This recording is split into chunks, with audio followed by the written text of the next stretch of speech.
To watch. You know, Professor, I know that you're really concerned right now about this talk with the left as well in the mainstream media about the mental stability of President Trump. You've spoken about the dangers of the special counsel investigation. We have so many critics saying that President Trump is, a danger to society. We have a constitutional crisis. But doesn't this sort of talk have a destabilizing effect? Well, it's very dangerous. There's only one thing worse than trying to criminalize political differences, and that's trying to psychiatrize them. These psychiatrists now who are trying to diagnose without ever having met the man, that's what they did in Russia. I represented dissidents who they locked up in mental hospitals. That's what they did in China. That's what they did in apartheid South Africa. How dare liberals, people on the left, try to undo democracy by accusing a president of being mentally ill without any basis? Look, the 25th Amendment doesn't apply. Everybody knew who Donald Trump was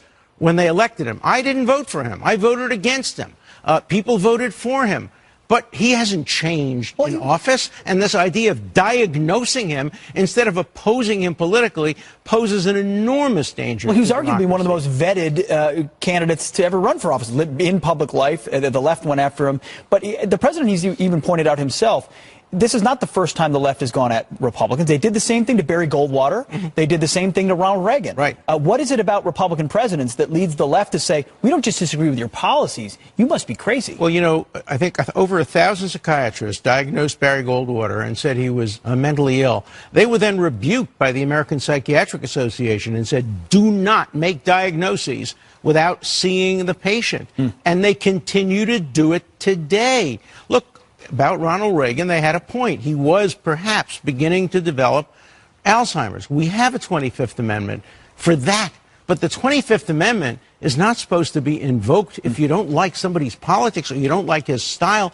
Vote against him. The 25th Amendment requires the vice president to invoke this, and then it requires 2/3 of both houses. It's not going to happen. It's designed for people who are totally incompetent, not people who you disagree with. Professor, you